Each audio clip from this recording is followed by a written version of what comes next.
Hello and welcome everyone. Welcome to IVGTT Season 4, Round 6. We are, as you can see, at the Mount Panorama in Bathurst, Australia. And, well, as you might have been able to see in the past few minutes, that there's a troublesome space around here. And my name is Julian, and I'm here today with Ivano. How are you doing? I'm doing well, and I'm excited to see what sort of things we see at Bathurst today. Yeah, we're definitely going to see our fair share of action.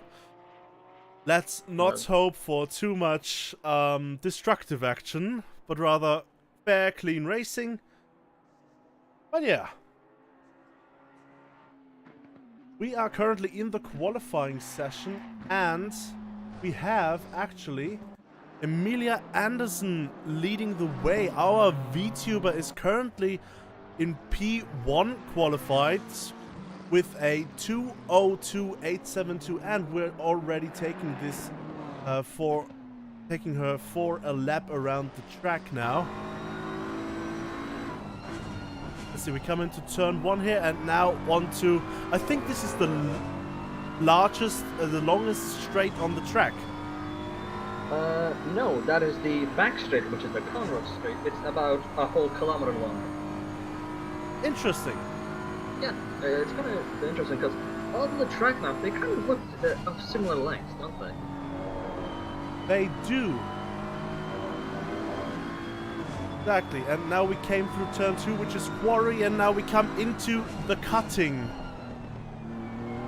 Now we have we go up the mountain. We have a bit of a twisty and turny section through Griffin's Mount, Reed Park, and now into this left-hander called Frog Hollow, followed by Salman Park and John Hinksman Vista McPhillamy Park. And we come now into Skyline, down the S's, which is the most troublesome spot on the track if you cannot find your braking point correctly. It is going to give you trouble. We're going to into the Dipper and out of Forest's Elbow. We come onto the aforementioned Conrad Straight. It is 1.9 kilometers long in length. 1.9 kilometers. Wow, that is long. Yeah. That's enough time to have a sip of tea. Anyways, we come into the chase right now. The sip of tea is already over. This short little chicane type of thing. Come into the last straight before the start-finish straight, into turn 23, Murray's Corner, and onto the start-finish straight we go again. And it is a time improved by 4/10 for Emilia Anderson. Well done by the VTuber. Emilia seems to have really figured out the mountain. Indeed, it seems like she has, but she is followed by Akito Asasagawa, who is in second place, currently over a second behind. That is, well, will that be enough during the race, do you think? I'm not sure. Emilia might just take it and run away with it after the start. But I will say this, it looks like we might have an interesting battle for second, as we have Akito, Casillas, George, and Merkur all within just 3/10 of each other. That is actually, true. 2/10 of each other, actually, now that I look better at it. Exactly, just over 2/10. We have Akito Asasagawa, the VTuber. We have Le Casillas, our sim racer. Albert Georgi, another sim racer. And Merkur VR, another VTuber. It is quite a mixed grid up there in front. Yes, that is true. And looks like, I will admit also one thing, the gap between most people are a lot less bigger than I would have thought. So we might actually see some close racing all up and down the grid. That is true, there are some close times all around. I'm really hoping to have a good showing here by Victor Masato, who is currently into the last sector and 3/10 up on their time. They can also go into the mix for this P2 battle and qualifying session. Let's see what they can do across the last corner. They are 5/10 up on their time. This could be P2 time. It is P4. It's still a very good time by Masato. Let's see if he can carry this performance into the race, however. Because, yes, he has put in a good lap, but at a track like Bathurst, it's gonna matter the most about consistency. With how a good portion of the track is fairly technical. Indeed. Especially the technical section down the hill and, well, basically also up the hill. Whole sector 2 is, well, dangerous to say the least. And it's going to matter to choose the correct lines through there, I guess, right? Well, yeah, I would say so. But it also is going to try people's patience as well. Because those roads are still wide enough for two cars to go side by side. So if people are brave or, well, I don't know, careless enough, they might actually try to stick one up the inside or the outside, depending on what's available. Either way, we're gonna see some interesting bits of action if what I'm saying ends up being true. It is most definitely going to be an interesting race today. And as we look further down the road, we have 25 contestants tackling the mountain today. That is a very large grid, and I'm just dreading because there is one thing I saw in a past race, which is someone crashing just after turn 2. And the first 3 people came through, and this was, I believe, the 4th person crashing after turn 2. In real life, the track would have been immediately red flagged, but since that is not the thing in ACC, it was just a massive bumper to bumper, not even overtaking race. They were just standing there, just waiting until everything's cleared. Yeah, it's kind of like Macau 2017. It's like that. Yeah, something like that. Oh, and Mocha Bun loses it on top of Skyline, and someone has to take avoiding action. Oh, Yeah, sorry. I was thinking, I thought smoking advertisements were not allowed anymore. This is not a smoking advertisement, it is a play on it. wait, whose car has the Mocha smoking Bun. advertisement? Oh, really? Yeah, this is a play on Marlboro. Ah. Huh. Anyways.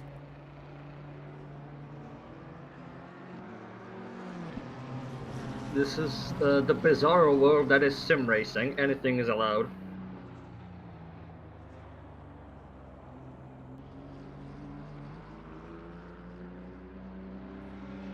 I mean, hell, if people have checked Twitter, they'll know that I'm running Yorkshire Tea for next season. Yes, being sponsored by Yorkshire Tea would be my dream as well. Ah, not just Yorkshire Tea. I also have a failed shoe company called Andrea Moda. Yeah, I read something about them being famous for sponsoring a Formula 1 car one year. They owned yes, in 1991 they had a racing team in Formula 1 called Andrea Moda, but the owner of the team was said to be mafia. A mafia member. Yeah, so that's one thing to, scratch your head about. Interesting. Yeah, and Andrea Moda was a somewhat successful shoe store company in the 90s, but right now they only have one store left in Singapore. Singapore of all places. That sounds very Italian. Is it originally an Italian brand? Yes, it is. Okay, lovely. Oh, well. Andromeda is not only a failed shoe brand with a mafia member running its Formula One team, it's also said Formula One team that was also kind of sketchy. Well, I can talk about Andromeda some other time. Right now, we're at Bathurst. We're meant to be talking about the final race of season 4. That is true. We are at Bathurst, and it looks like Le Casillas is improving the time into P2. Well done by the sim racer. As this top 6 actually is looking fairly interesting. I wonder if anyone's gonna be bringing that time down even further. Maybe getting under 1 second behind Emilia. Because right now that gap is closing up. It's only 1.1 now. Let's see if we're gonna find those extra couple of tenths to bring it under a second.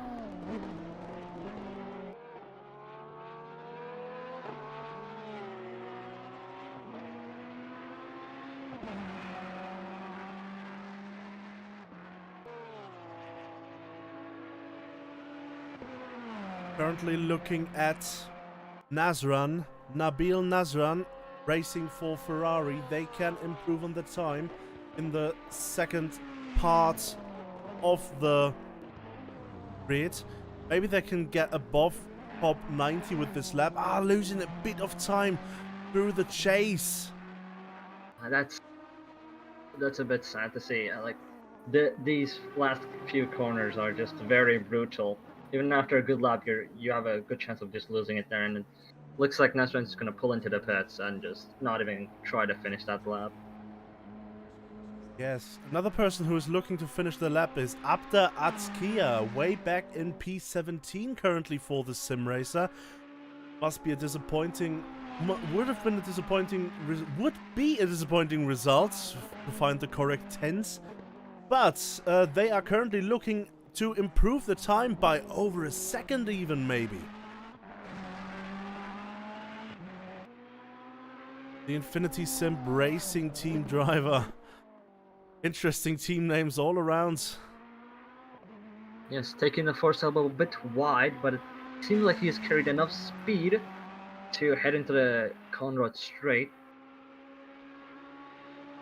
Let's see how he handles the chase, however, which is a very very famous lap killer at Bathurst.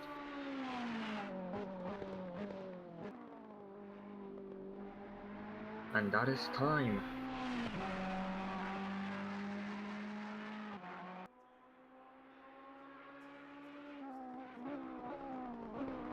Through the last corner, Atsuki goes. Is this going to be an improvement? And yes, that can improve P17 into P14, lovely. Yes, that is just over a second of improvement for Atsuki. Plus, we have 3 more cars doing their laps. We have Mentrix, who hasn't set a lap yet. A valid lap, anyways. And is currently not on a valid run. Nah, that's a shame. And Yuri Nikolai, who's about to finish their lap. And no improvement on Yuri Nikolai's end. That's a bit of a shame. But hey, race time. It is race time in just a minute, but before that we are going to really quick switch over to the intro again. We just to prevent something from happening. So be right back.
is everyone positioned correctly? Will everyone get a good start? Naughty Dragon 05 is a bit behind again. Psycho Kaiser may get the head start. It looks like Psycho Kaiser is a bit in front. They are about head to head, and they are starting. 10 seconds.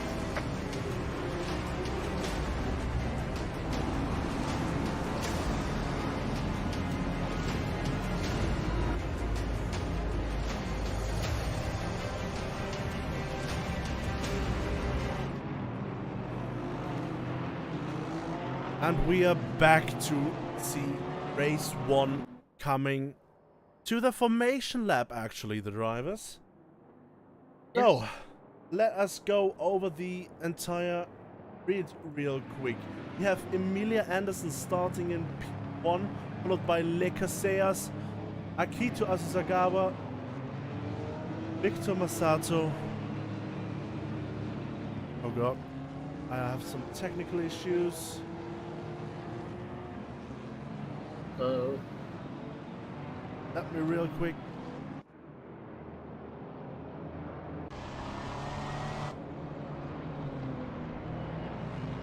Okay, great. Something doesn't work. will that be a problem? Hopefully not. Alright.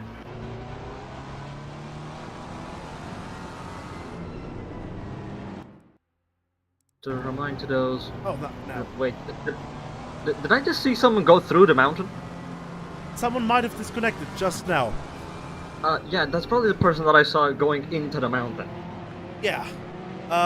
So, we left off at Victor Masato starting in P4, Albert Georgi in P5, Mirko VR in P6, Cobb 90 in P7, Nazran in P8, Damasu in 9, Distupa in 10, Radium in 11, PK Hawken in 12, Tom Hartog in 14, Atskia, Dabrovka, Gretsch, Grunch, Nikolai, Fungus, Bun, Tateyama, Mentrix, Integrale, Overdrive, and Kanemoto. Thank you for cooperating now. Assetto Corsa Competizione. As we come into already almost the last sector of the racetrack for the warm-up lap. Did you, in the meantime, find out who that was going through the floor? I would assume it was Chris Blue, because I can't spectate him in... Oh no. I think it is they Chris Blue, 'cause just he's in the pit. joined and are now in the pits. Okay then. Then I don't know who went through. Anyways, I don't know. Chris Blue is gonna have a nightmare start from the pits, in that case. I mean, considering that it's Bathurst, I don't think so. I think it might actually be a benefit to start in the pit lane, just so you're avoiding the carnage. That is, of course, another way to look at it. Yeah.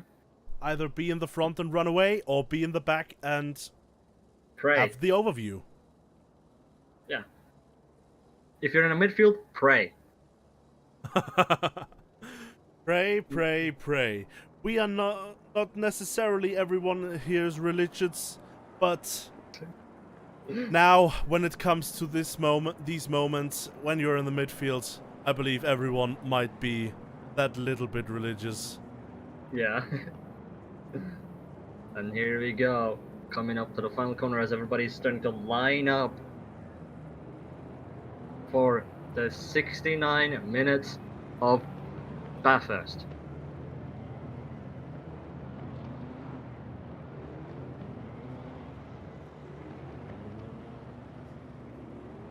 We're coming across the last corner now, onto the start finish straight. Some people are gonna be starting before the last corner even, maybe. Now they all make it across the last corner, and we are green, we are green, we are racing into T1 we go, and there's already some side-by-side action in the row 4, and in the first two positions there has been contact. Oh, there's must- carnage! Massive carnage! Akira Sagazo spins and takes half the grid with him. Oh my god. Seems like most people got out of it kind of free, but I can't say that for everybody. What happened there? It was just a coming together between Leica Zeas and Akito Azuzagawa. And of course, when you know ACC, you know that these cars are very easily unsettled by contact. And that must have been the undoing of Azuzagawa. Sagawa not having the best start, as even though, yes, he spun, but even he had it spun, he still got a drive-through for an improper start. So, yeah, it went from bad to worse. As we have somebody standing... No. Weird. The map is bugging out, I think. As we have multiple people in the pits, as we have another yellow flag. Albert Gürgi was involved. Let's take a look at the replay. Yeah, Albert Gürgi just going really slow, rubbing the wall, staying out of everyone's way. Yeah, I think he has massive suspension damage. He looks like, yeah, the car is not even turning. Yeah, it might be George's race already done. Very unfortunate for the Hungarian driver. And Nasran seems to have spun. What happened there?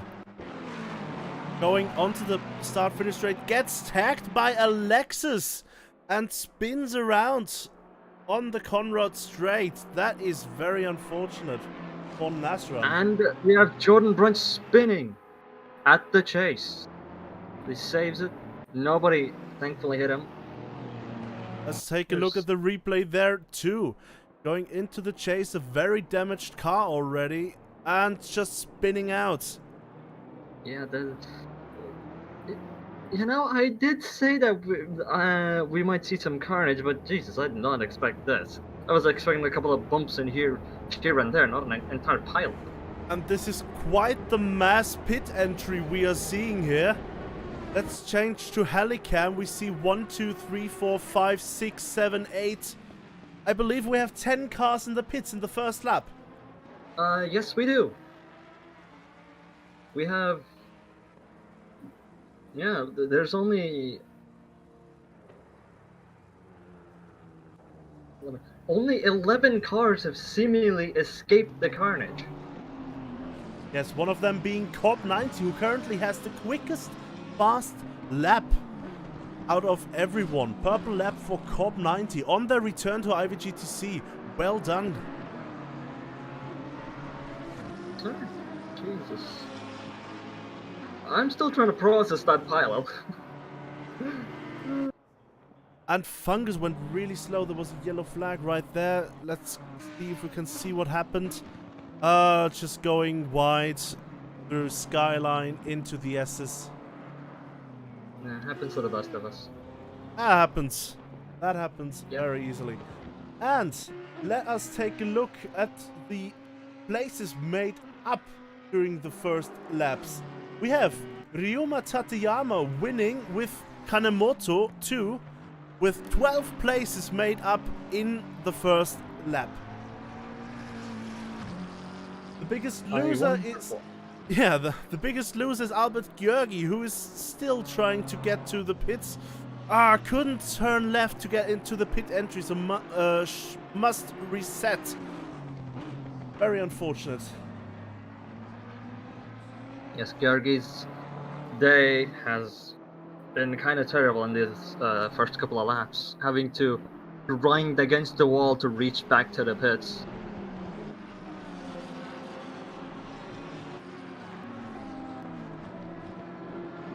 Let us take a look. We do have... Oh no, that was a mistake. We don't have a battle on track. That was just the back marker being in front of it. There, real quick. there is still... We have a battle a lot between of- Damien Prestupa and Christoph Resch, the two sim racers currently going up the mountain. Prestupa right on the back of the Audi driver. The Aston Martin looking rather racy today. Yes, indeed, as they... fuck.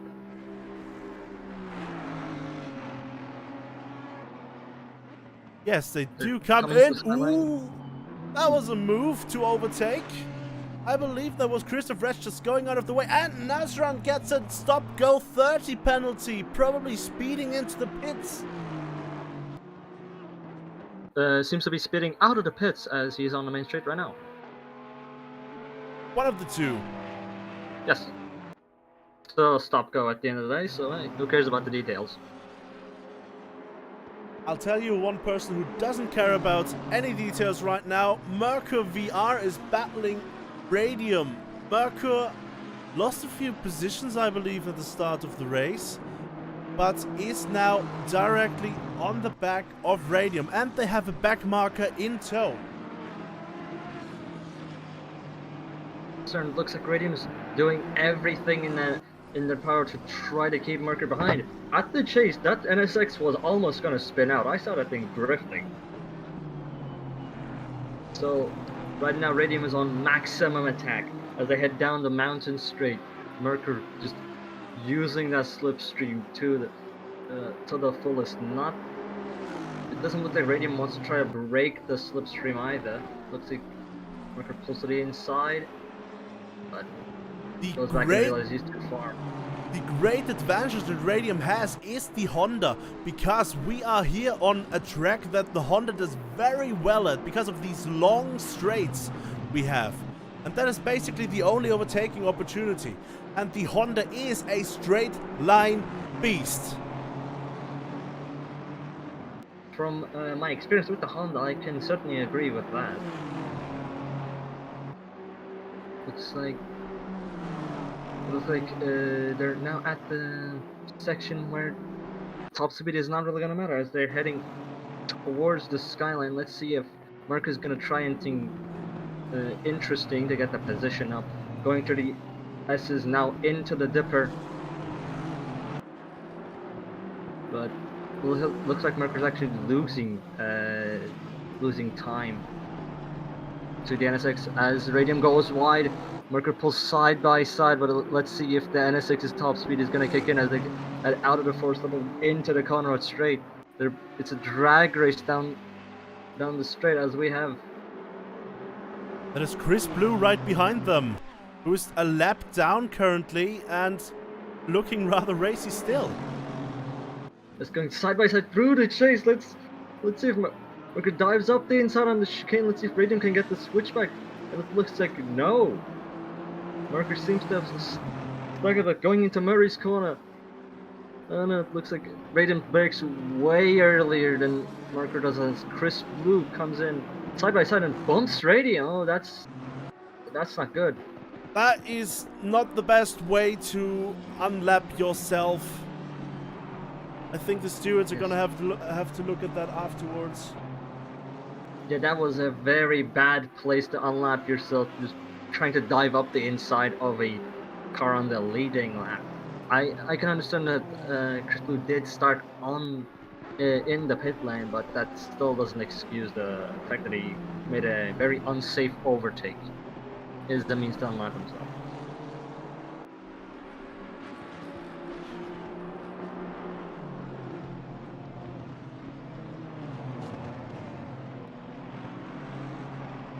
As we look through the grid, we have Emilia Anderson currently leading the race, already 5 seconds ahead of Le Casillas after what, 4 laps. It is looking like another day of the Emilia Anderson show. That seems to be correct. Looks like my predictions of Emilia running away seems to be sadly coming true. I was hoping for a nice, exchange of battles for first during this day, but let's see if maybe Casillas can get closer to Emilia by tire management, because Yes. this is a 69-minute race. This is a 69-minute race and many people will have to pit. And Cassis spins! Cassis... I think Cassis touched the inside curb and spun. Let's take a look at the replay. There is a backmarker Lexus of Kaneko Racing in the way. And Casea spins while trying to go offline. I see. But looks like there's only minimal damage as he's going, as he's still continuing without any issues. I do have to say the bonnet looks a bit open, but yeah. That has of course led to Victor Masato being right up on Le Casillas now. Yes, that is true. And whilst the McLaren is not the fastest in a straight line, with the aero damage that Casillas now has, that might change.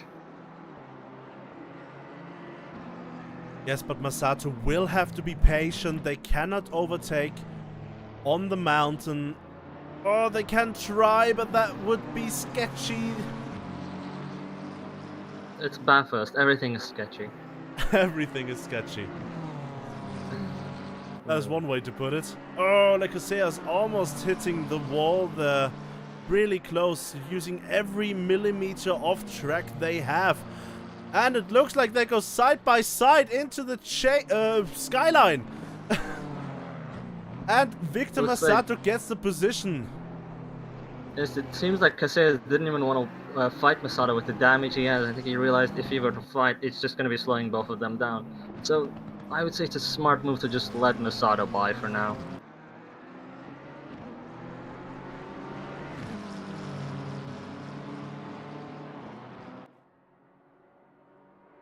Look further down the road, we have a yellow flag. That is Nasran just set in the pits, but not hitting per se, it seems like.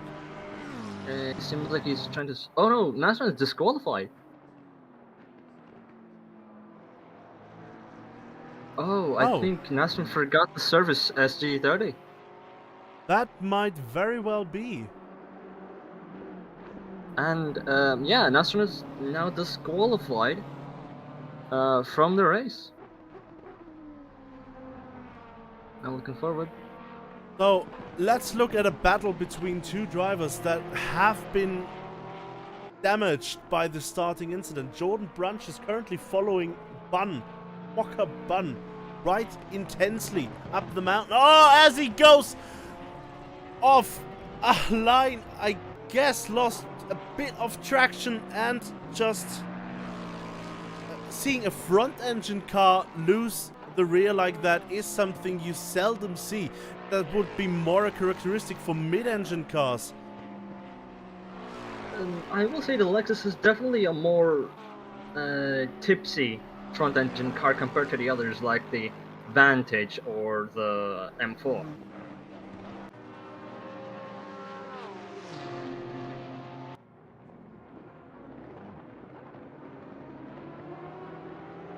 We have a yellow flag with Yuri Nikolai off track. Let's take a look at the replay to see what happens there. Going into the chase. Coming off track just a little, and that little dirt on the tires was enough to make them spin. Further up ahead, we have a battle. Przystupa is on the back of Radium now. Radium losing the pace this early on into the race. Doesn't seem to be looking that good for Radium right now, as he's already lost a position to Merker. Now let's see if maybe he can hold off Przystupa. Heading into the corner, it's great. Let's see if he's going to be using the slipstream of Adskia. But it doesn't seem like it's going to be, it doesn't sound like it's really affecting anything, as Przystupa is still hot on his trail as they head into the chase. And this is where the brakes of the Aston come out. Look at how they are concertinaing together. Just the brakes on the Aston are insanely good, but it looks like looks like it's still not going to be enough for Verstappen to get the move on Radium. As he pulls to the inside, going into Hell's Corner. Let's see if he can make a move up the inside. Just not close enough. And losing a ton of speed going into the mountain straight, which is not good to see. The outside line for Hell's Corner is insanely good. The inside is just way too tight for you to really keep speed. Sorry, what was that? Hell's Corner? It's T1. Yes, the turn one's name is Hell's Corner, or Hell Corner. Hell Corner as Verstappen gets the overtake done after turn 2. That was just a bit of, I guess, traction lost by Radium on the exit. It doesn't seem like the NSX is good around corners. It seems to be just top speed car. Oh, and Chris Blue lost it on top of the skyline. Oh. Seems to have saved it. They were on the yellow flag for quite a while. And we have Albert Georgi in the chat. Unfortunate race for Albert Georgi today, who is still, or I guess again, in the pits. Tom Hartog absolutely sent it in turn 2 and wiped Georgi out, according to Georgi. Oh, that is going to be most likely looked at by the stewards if it was picked up by the tracker. Hopefully it was. Something that is also getting picked up is Shike Hawken. They are looking at the rear of Tateyama. The Porsche of Shike Hawken seemingly doing them well on the mountain, at least against the McLaren. The McLaren is not the best around Bathurst. Oh, that's very aggressive defending by Tateyama. Kind of cutting right across. That might have been just ping though. So yeah, I'm gonna just chalk it up to ping because they're both very twitchy right now. What I just realized, all of the brake markers for the chase are gone. Wait, what? I didn't see a single brake marker for the chase, and that is difficult. God, yes. That makes everything much difficult, because the brake marker is between 100 and 150 meters. If you don't know where the... Well, it's shortly after the lowest point of the chase, of the short straight leading up to the... Who took out the brake markers? Like, we've only been like we've only been 20 minutes in. Like, come on, guys. That is going to be a challenge for the last 50 minutes of this race, whether everyone can keep it safe in the brake markers. They were wiped out in qualifying, yes, but they should have been placed again for the race. Looks like we're just gonna have to do the race without them. Luckily, we're not gonna have to do them. We're just gonna have to commentate on people doing them. Yes.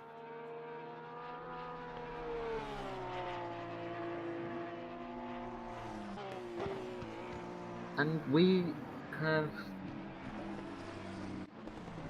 Looks like the grid has sort of calmed down, by what I can tell. The carnage is finally dispersing as I spoke too soon. Fungus loses it at the dipper, but just barely catches it. We do have one battle on track currently. That is Kanemoto in the Jag, catching up on Yuri Nikolai. That is an unlikely battle that I think in this constellation we haven't seen so far this season. Yes, and Yuri Nikolai spins. And Kanemoto just casually passes on by, and ooh, that's a bit of a sketchy rejoin by Nikolai. As Emilia is coming through to lap them. That is correct. Anderson is already coming through the order. That is just a very safe race so far by the VTuber.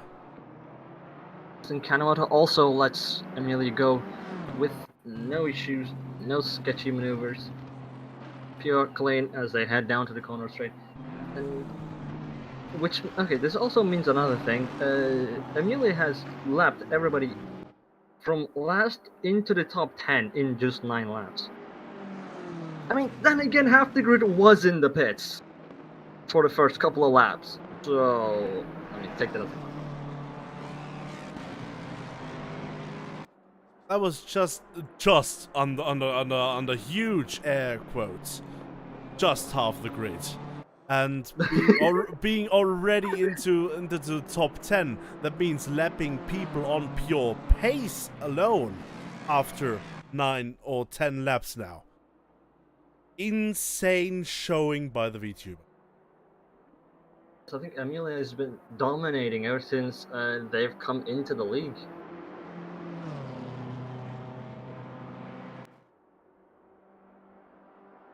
And there's a yellow flag for Christoph Retsch, who has lost it And before is Forest facing Elbow.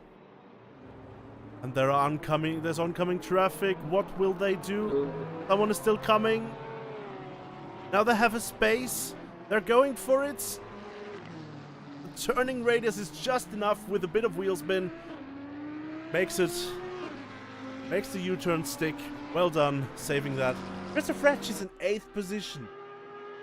That is a showing that is well, it just happens because so many people were into the pits, so many people up in front were into the pits. But yeah. In Bathurst, it pays to be careful and it pays to be slow. Yes, and as we have double points for today's race, we see Kanemoto spinning and going on down the mountain through the S's. Ooh. But they are now being caught again by Tom Hartog right behind. No. That is Yuri Nikolai. No. No. Who is that? No, that is Hartog. But the... Okay. Wait, I am very confused now. Why is Hartog here, but Nikolai there, but Oh, okay, there we go, now it updated. Yeah. Now it's showing. They didn't cross the timing line yet. Yeah. But yes, Hartog is now right on the back of Kanemoto, the Jag. Usually has a straight line speed, but that does not help against the braking prowess of the M4. Easy overtake for Tom Hartog into the last corner.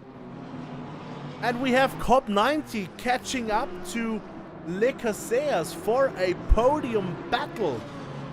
Yes, and not too far behind them is Merkur VR as well. Just around a second behind from the pair. And they do have the back marker of, I believe, Yuri Nikolai that is right in front of them. Yes, that is true. So, let's see how they deal with that. Yuri Nikolai letting nobody pass! They're coming together! What was that? That was Yuri Nikolai not not backing out. Let's take a replay of that through the helicam. Yuri Nikolai taking the inside line and coming together with the BMW of Le Casillas. That has given Cop 90 the podium position, the provisional. And Le Casillas is seemingly not done, maybe losing positions because Merkur VR is right on their back. Yes, I don't know what happened with Nikolai. I don't know why he didn't back out when he was getting lapped. That was very strange what happened there, but it has now caused a bit of a drama now as Casillas went from comfortably being in third to now having to defend from Merkur. I can't speak right now. I'm trying to process what happened. Yes, Casillas does race with a pretty damaged car, and Merkur just looks like having a bit of scrapes on the aero parts. Just a tiny bit of scrapes. So, just by the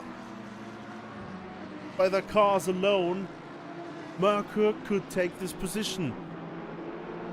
And they could take it soon. As the braking prowess of the Aston Martin is not enough to make the move right now, but they are within half a second. And there are the next... Oh no, that is not backmarkers, that is Cop 90 that I saw in the... out there. Cop 90 dealing with Kageru Kanemoto right now as a backmarker. Let's see what Kanemoto does. Kanemoto goes to the outside. Lets off the gas. That is one way to do it. That is one safe way to do it. Yeah, just on the straight, letting go of the gas. Let the leading car pass, and you're good to go. And it seems like Yuri Nikolai just got overtaken by Shike Hawken. But if you look at Yuri Nikolai's car, that is rather damaged. Yeah, that hood seems to look like it's just gonna fly off at any moment. I was just very worried that they wouldn't enter the pits, but they just crossed the white and yellow line, which you shouldn't cross. But we are not that pedantic here. Yes.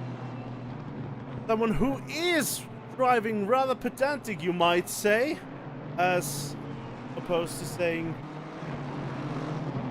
critically accurate, is Marco VR, who is still on the back of Le Casillas. That was a weird transition, I will admit that. Oh, yes. But, oh well, we're the commentators for a sim racing league that is dedicated to VTubers. I don't think we can get more weird than that anyways. So I think transitions, weird as that one, are probably fine.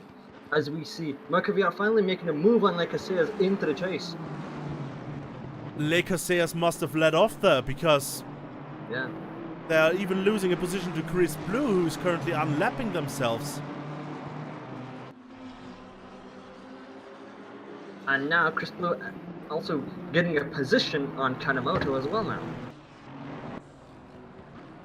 That was probably Kanemoto just being confused from the blue flags. Which BMW to let's overtake? Yeah. That actually sounds like a pretty smart idea. Yeah, but well done, Chris Blue, for making those mind games work. Gotta figure out how to do that too. Sometimes. Same here. We've had Chris Blue in the league since I believe season 2. Yeah, he's always done a little bit of mind games here and there, from what I remember. So hey, this is just classic Chris Blue moments right here. Classic Chris Blue. And may I add to that, Chris Blue might have the least damaged car on track. It's looking possibly, yeah. It's looking rather pristine still. Yeah, see, like I said, starting from the pits might have been a blessing, and it was.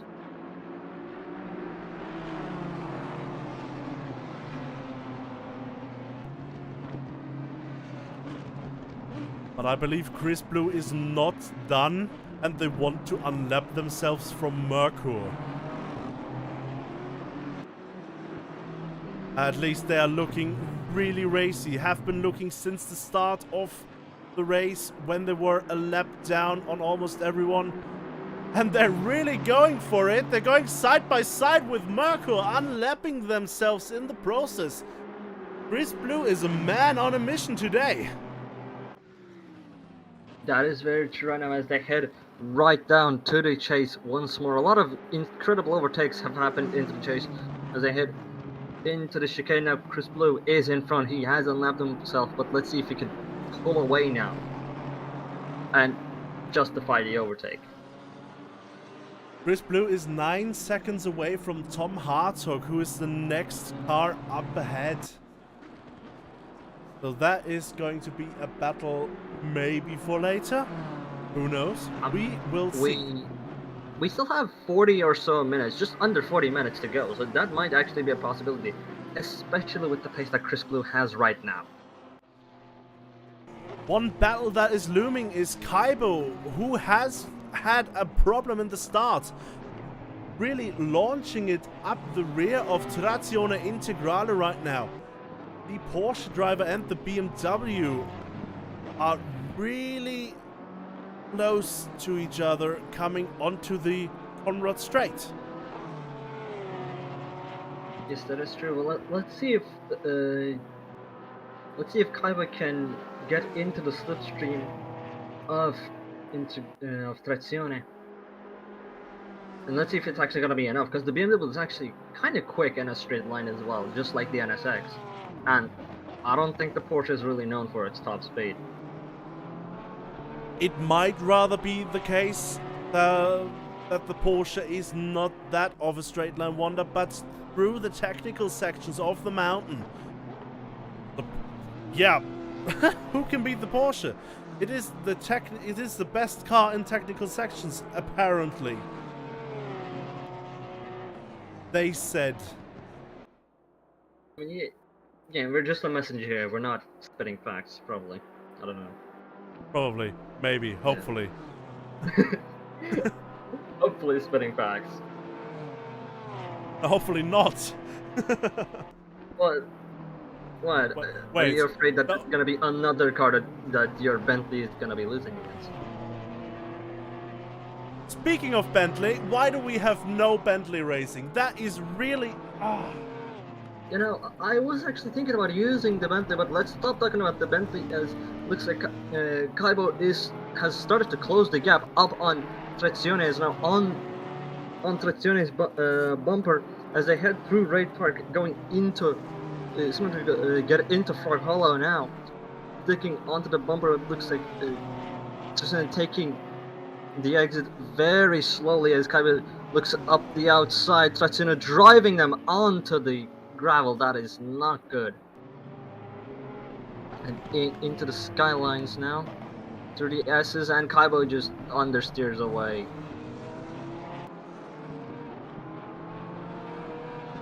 That was a bit of a sketchy way of defending by Trazione earlier. I honestly have to say, I doubt that Trazione wanted to do that. It is just that corner is you take that flat out. But if you take that corner flat out after braking, of course, a bit into it, then you go to the outside of the track, of course, on the exit, like that. That is just more somewhat of the normal racing line being taken there. But of course, they should have been aware of Damasu being on their outside. But it looks like Damasu is finally over that incident now, as he's looking up the inside of Trazione, has to back out at the last minute as Trazione closes the door and goes through the corner. Now going down the mountain straight, and this is where Damasu's weakness is really going to come in with that Porsche.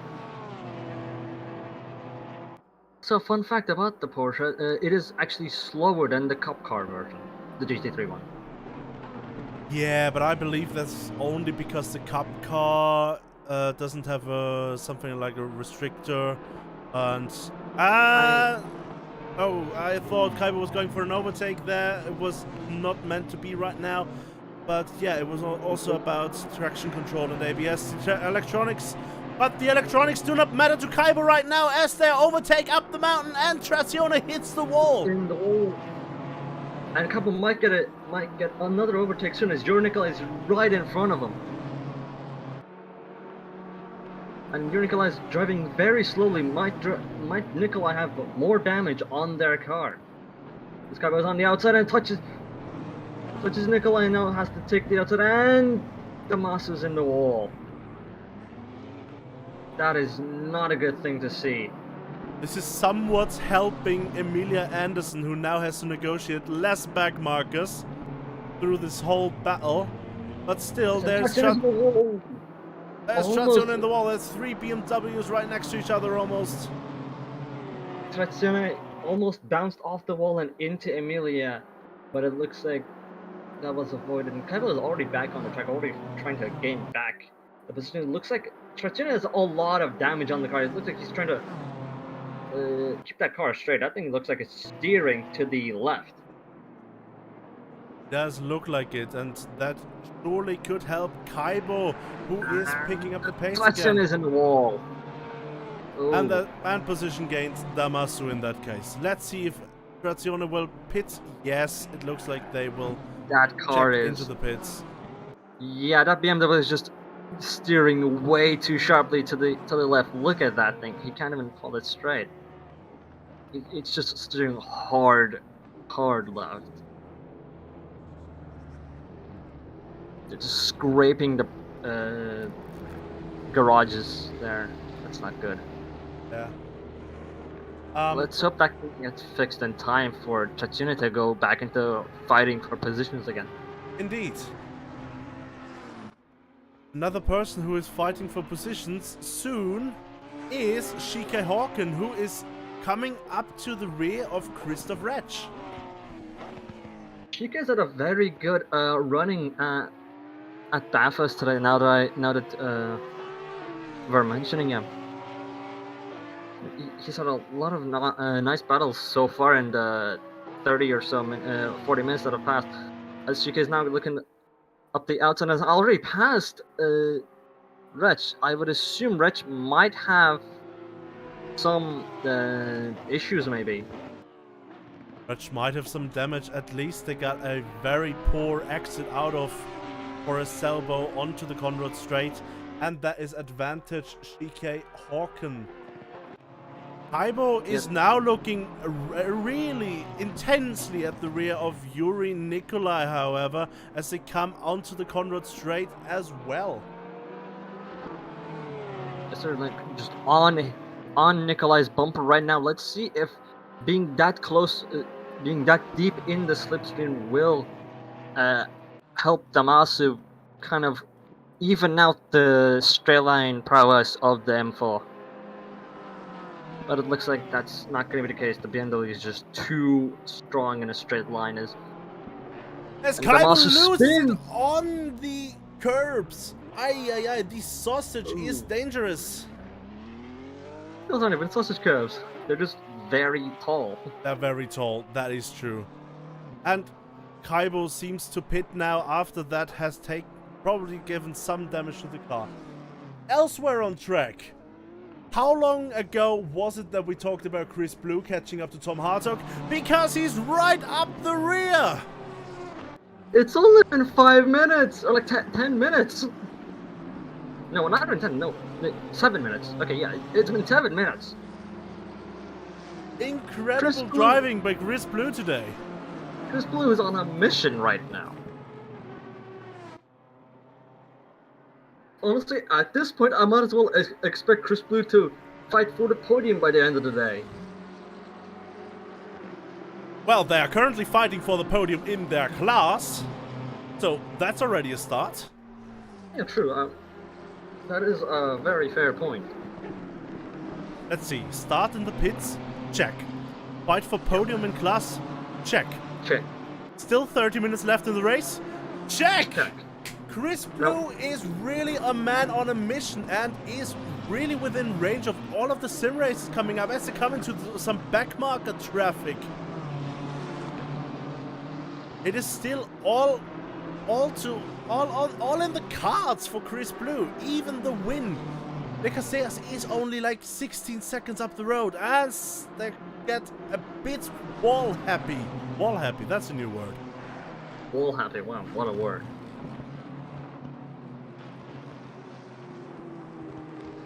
Getting friendly with the wall, they would just want to hug it. Literally.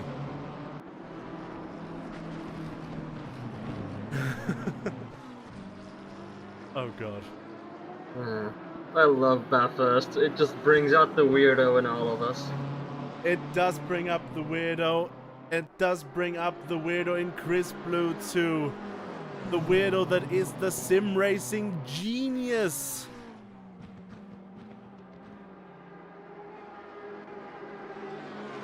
As they head into the chase into the chicane.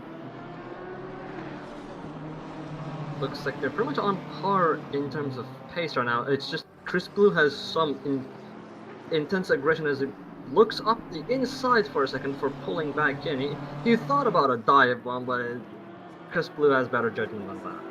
No. We said it earlier already. Chris Blue is all about the mind games and showing yourself in the rear view mirror of the car in front is one of these mind games.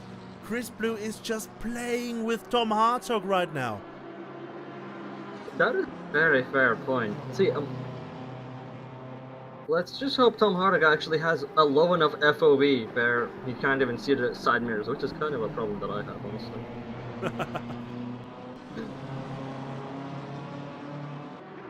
But I know that the BMW does have an inside camera that does show the rear of the car, so it's not like Hartog is not aware of Chris Blue's existence. There was just, sorry to interrupt, there was just a yellow flag for Kanemoto. Let's see what they did into the chase. Just going relatively slow, spinning out on the curb that we saw. Who did we see there? That was Damasu. Damasu. Yeah. But back to the battle at hand. We are coming down the mountain already, and Chris Blue is still at the rear of Tom Hartog. Sir, Chris Blue not giving Tom Hartog any room to breathe as they head down the sky, down the mountain section. Now going through Forest Hollow, getting onto the Conrad Straight. Now, let's see if he's close enough to use the slipstream. It looks like he's just gonna barely be able to use the slipstream. But it looks like Hartog might also be able to use the slipstream of Cobb 90, who is a lap ahead in front of them, but right in front of them. Oh yeah, that is actually true. Cobb has been actually kind of sitting in front of us. Cobb spin, there's a little moment there, and allows Hartog to go through, almost crashes into Chris Blue as he gathers the car back together. It looks like it doesn't really matter.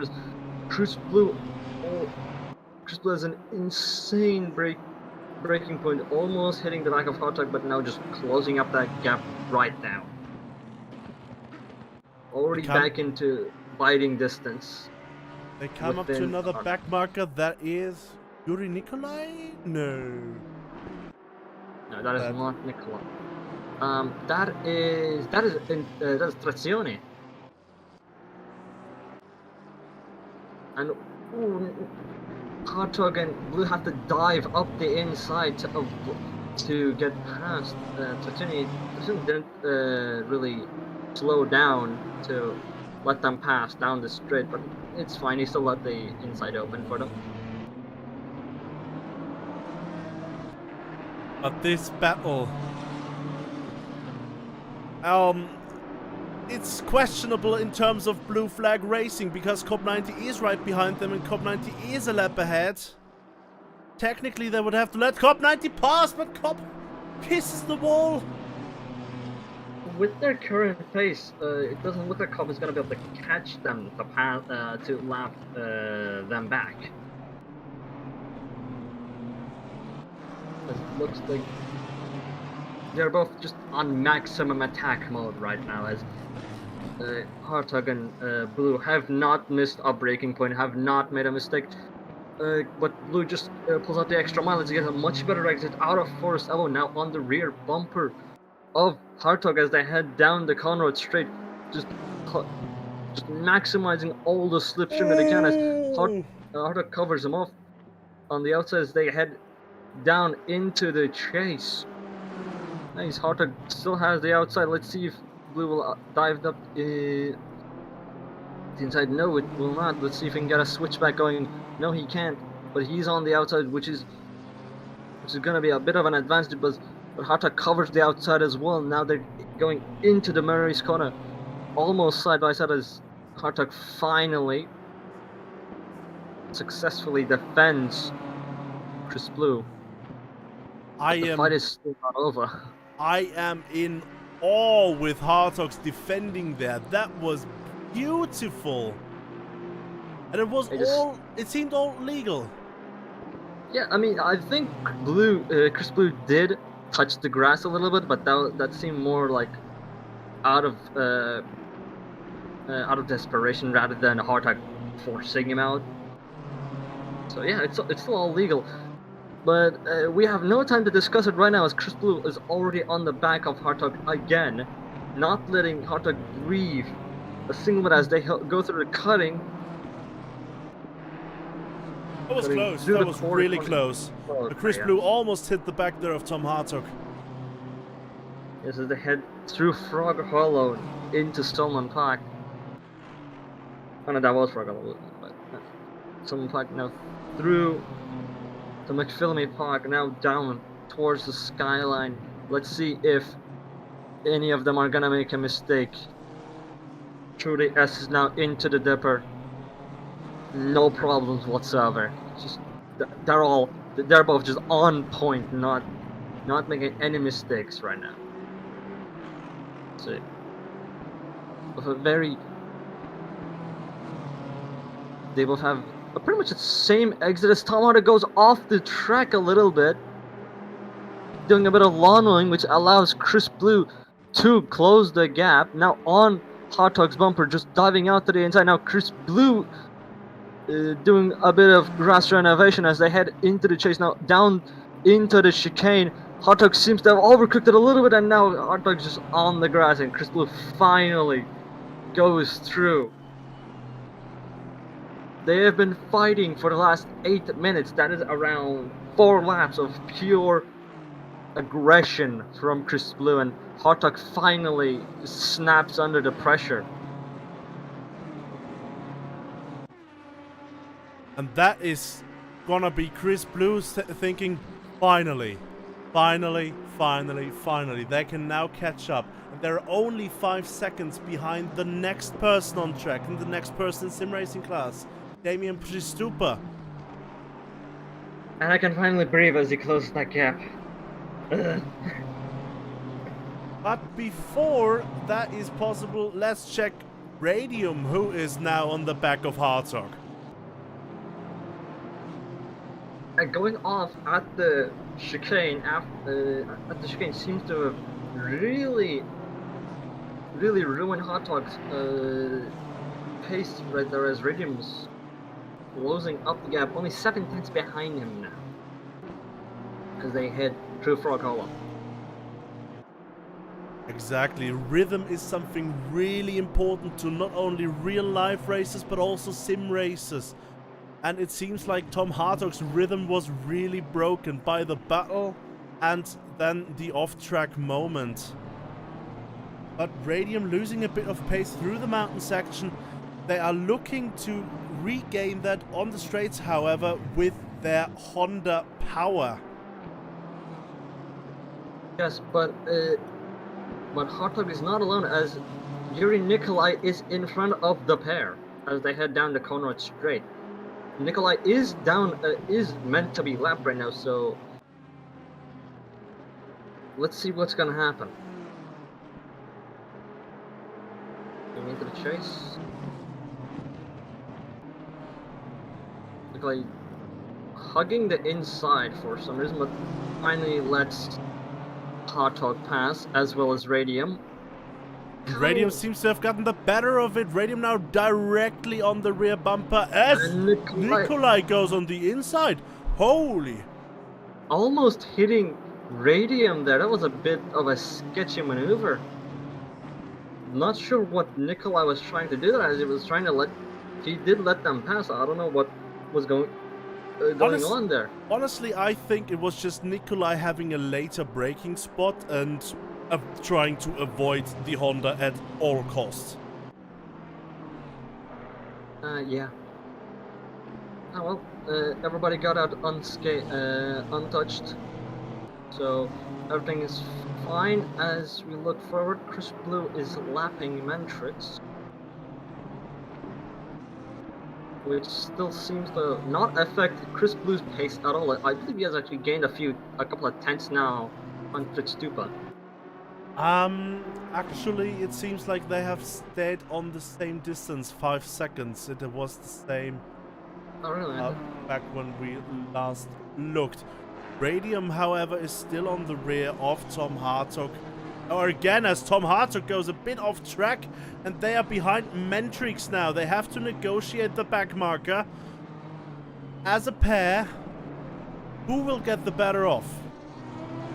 The best that Mentrix can let them go right now is at the exit of Forest Elbow, so Mentrix just hits the wall, almost cutting off Radium there, but gathers the car back just in time for them both to pass unscathed. As now Radium and Hartog both lap Wretch as well, who is on the grass. I think Wretch might have an issue. Wretch Yes, was that car yellow is very flagged, wobbly. and I think they just lost it on top of the mountain. That car looks like it has a lot of damage. I think it's driving very slowly. Yes, luckily Wretch has both of the indicators on, so good thinking. Yes, that is very true. Yeah, that car seems to have seen better days. That bone is up, the bumper is hanging off. As we just saw Radium almost losing the rear out of the last corner. But regaining their composure, hopefully, and now onto the mountain straight. Let's see if they can push the Honda power to the max. But looks like Hartog is covering off the NSX at every bit of the track, and looks like Radium just has to back out. Has to try another day. The NSX is gonna have to probably wait until the corner straight. But Radium hits the wall. That is not looking good. Does not look good for Radium as he hits the wall. Stop, and Radium has... I think Radium has quit. Radium has reset. That is unfortunate to see. I don't know what happened there. very heavy damage, at least to the car, and Radium is now out of the podium fight. That is sad to see. Yes, that is very sad to see, but the race must go on. As we look around the grid, it looks like Crystal has finally made a dent in that gap, as he's now down to 4.1 seconds, as the last time split shows. Make that 4 seconds flat. What will be helping is Chris Blue seeing on the straights that little Aston Martin in the distance that is coming ever closer. He's catching up a little bit each lap, as each lap goes. We have 15 minutes left on the clock. As... Is it just me, or did Chris Blue just make up 1 second to push Stupa through the chase? Yes, he did. You did not. You are not seeing things. That he made a whole second in 3 corners. Yeah, I don't know how, but this man is just built different. I remember when I used to battle him in Raceroom. What happened in the last couple of seasons when he just gained so much speed? I'm kind of afraid now. You know, I was kind of happy that, you know, I was getting, you know, a 212 or 211 or 210 at DAFS when I was testing the track for the last couple of days. Now I'm seeing this guy's doing the most casual, I don't know, 205s, 204s I've ever seen. 205.4 is his best lap, and he's casually doing laps around that time, yes. I've fallen off.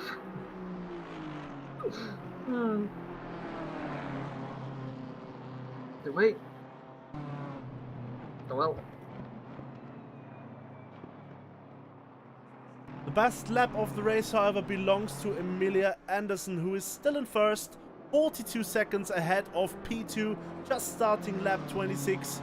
And the best lap is a 2:04.745. It's a lot slower than I thought it would have been. I mean, but then she doesn't need to go as quick as possible. That is a fair point. Because, as we've mentioned at the start of our broadcast, consistency is key at Bathurst. It doesn't matter how fast you are. Wasn't the saying, speed is key, consistency is king? I don't remember. Something like that. I don't Anyways, know. consistency and speed are both very important in racing, and it seems like Anderson has both of them en masse. I wish I could borrow some. Let's ask her after the race if we can borrow some. Maybe then we will be good I enough to actually know race. I actually know something you can borrow from Amelia. You know what Amelia did a couple of days ago? What? Amelia printed out or has a CAD for a Bentley GT3 steering wheel. I am going to have to talk with Emilia Anderson after the race. I was like, they posted it on Twitter, and I'm like, and I didn't reply to it, but the moment I saw it, I'm like, I was like, good thing Julian doesn't use Twitter that much. I do not. I know that. I know that wheel. You can buy that 3D printing thing for 20 euros, I believe. I think Amelia made her own model, and I think it's the CAD that you can buy online. I do have to talk to Emilia Anderson after the race. Yeah, but honestly, considering that we're running a Racing League for VTubers, I think you should be on Twitter a bit more, because Twitter is kind of like the main hub for VTubers. But either way, we can talk about that later, as we have, well, Chris Blue's amazing pace to talk about once more, as the gap is already down to 2 seconds. Radium is back. Hey. And Radium is now on the rear of Wretch. What? That's some, it's nice to see. It's good to see. It's good to see a battle. You are right. Chris Blue is now within a second as well to Pristupa. Woo! What kind of pace is this coming from? This Chris is Blue. insane. Last lap, Chris Blue did the fastest lap of their race with a 2:05.3. Just casually. Yeah, just another Tuesday for Chris Blue, I guess. Okay, it's Saturday today, but whatever. You get what I mean. I don't care, right, guys? Yes. Just another Tuesday is my catchphrase. Just another Tuesday. It's Yeah. your catchphrase. I say it a lot, just, you know. It's the first time I've heard it. Well, that's because we don't talk much. Well, that is unfortunate. What is not unfortunate is Chris Blue's challenge to the grid. Beautiful.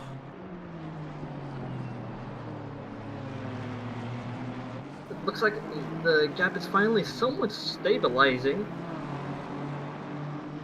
Then again, I might be jinxing it, and Chris Blue might just pull out another 4/10 right now.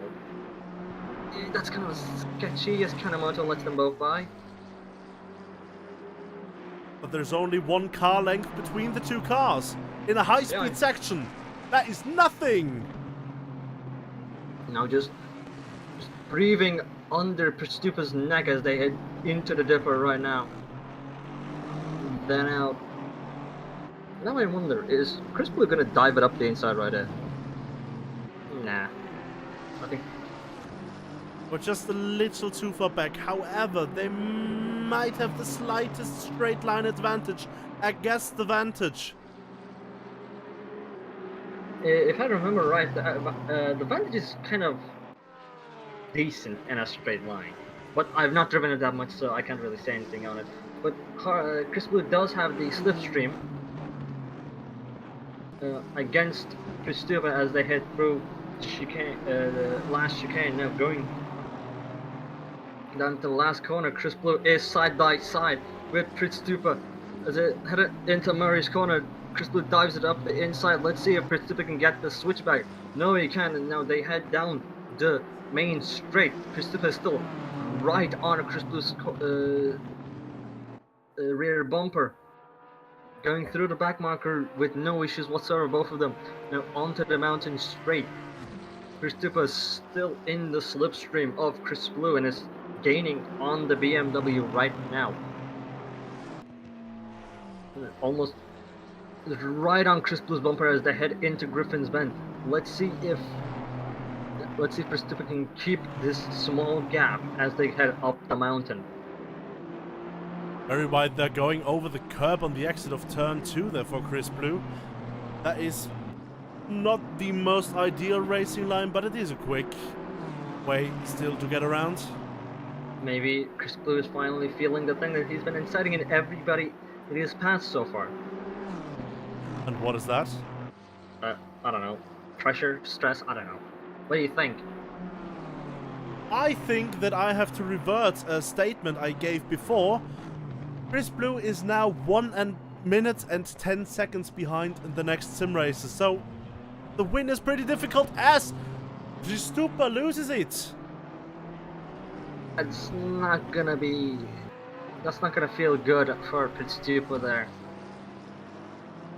Well, I mean, Chris Blue was pulling away anyway, so I can't really say that Stupa could have caught up on race pace, but maybe Chris Blue could have made a mistake in the coming stages. But I will say another thing. I'm actually surprised that Chris Blue has so much pace after this much racing. Because we have 7.5 minutes left right now on the timer. Those tires are gonna be starting to fall off in just a minute or two.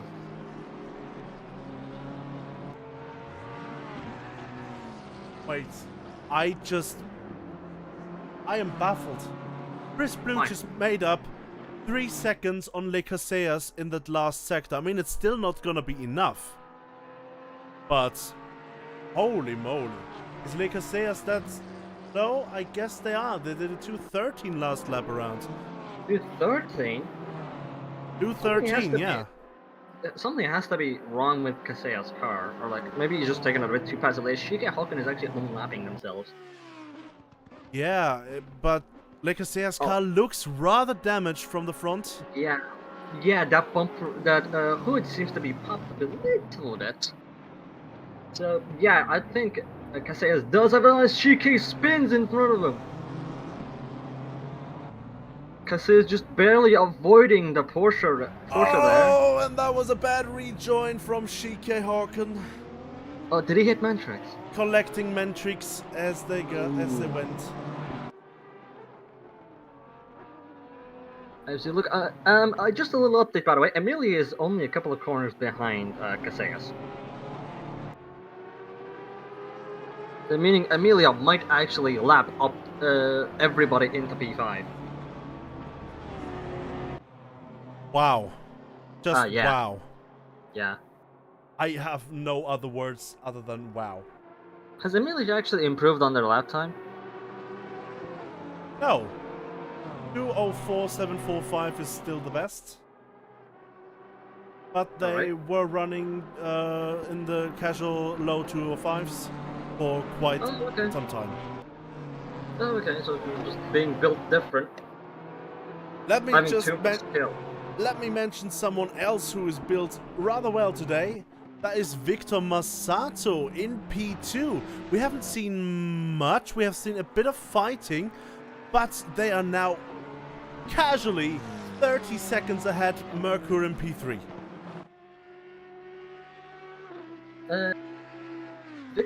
Victor has had a kind of a nice and calm race so far after the huge carnage at the start. But he seems to be strolling into a very easy second place, both overall and in class.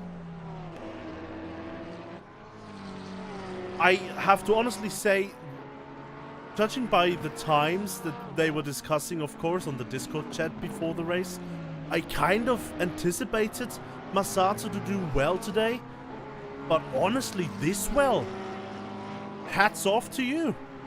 Yeah, qualified P4, survived the carnage at the start, and got up to second place after a little bit of a fight with Cobb 90, if I remember right. And now he's just nicely strolling through and take an easy second place. As long as back markers don't get into the way of that, and they touch the wall a bit. Fungus kind of having a bit of Fungus has been having an issue at the Skyline. That's a very interesting place to let somebody by. I will admit that. Yeah, letting someone by at the Dipper, it's kind of risky there. Chris Blue just casually goes by. Thankfully, no issues. The master Yeah. behind hitting the wall, full on side. That was, yeah. The exit of Forest Elbow is just evil. Honestly, I don't blame them also for hitting the outside wall. That is true. Forest Elbow is a sketchy corner. Yeah, the exit just closes up, just tightens up very fast, a lot faster than what the map would suggest, and it's kind of annoying. Fun fact, everyone. We are now, shortly before the end of the race, getting in some personal best laps from Damian Prischduper and Christoph Retsch. So it seems like the low fuel kind of cancels out the worst tires. Nice.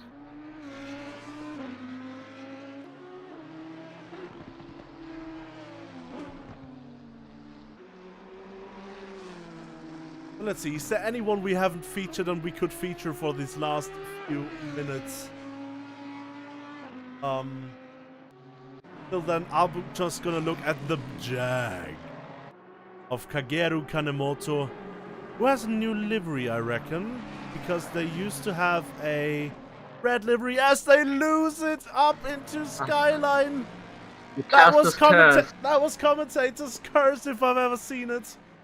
Yeah, the moment you switch the Kanemoto, it just casually spins onto the at the exit of Skyline, at the coming up the Skyline. I can't speak. Right.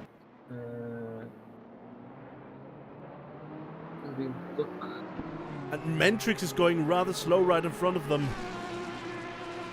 Yeah. There is a position gain for Kanemoto. Oh yeah, it is. Looks like Mentrix might have some issues maybe with the car. Yeah, I believe they hit Forest Elbow, and now the car is quite damaged. Yeah, it looks like it. Oh yeah, that thing is steering hard left. That thing almost went into the outside wall of the chase there. That's kind of sketchy. And now Kanemoto lost it and almost collects the BMW of Trazione Integrale. Let's check that back in the replay. Come on, replay. Go over there. Just goes wide and spins on the grass a bit. Speaking of Trazione, Trazione actually has damage on the BMW. I just realized that. Oh yeah, the hood has popped up. Yeah, it is. Or is it delivery? No, is it delivery? No, the hood is popped up. That's actually the hood. Okay. That is the hood, yeah. I thought for a second it was a brown accent on the hood. No. Oh yeah, it's just the light shining into the hood space. Yeah. We have a yellow flag with Christoph Retsch right now. Ooh. Seems like they have some damage, and Yuri Nikolai is only 5 seconds behind them.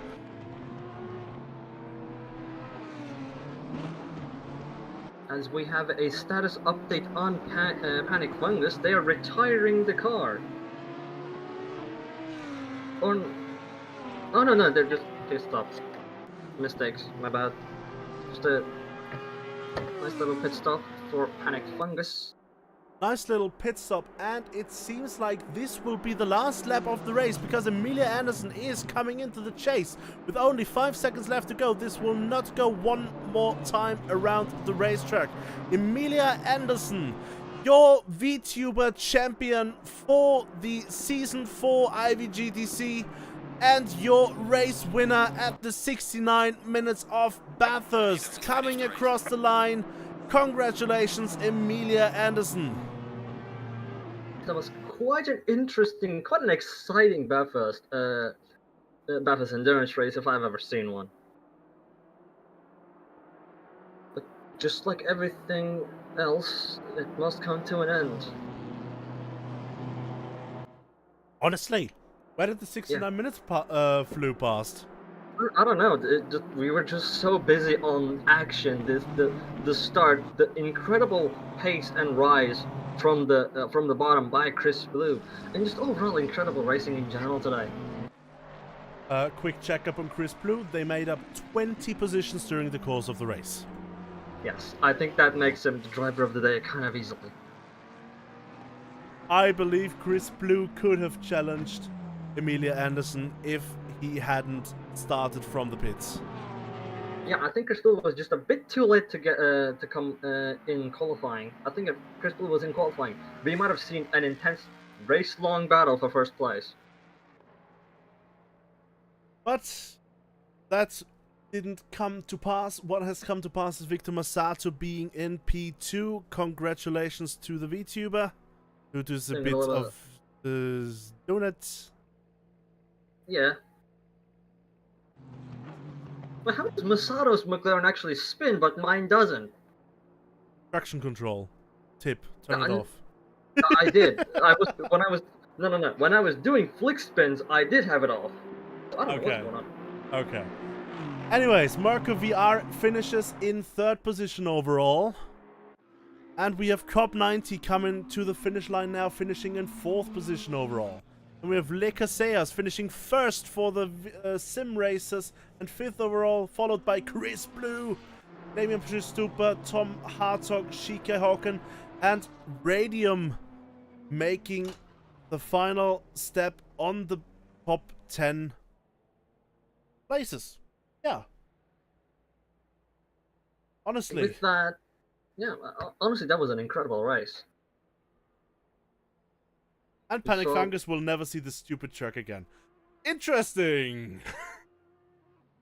Well, I mean, hey, after what happened to Panic Fungus today, I don't blame him. Yeah.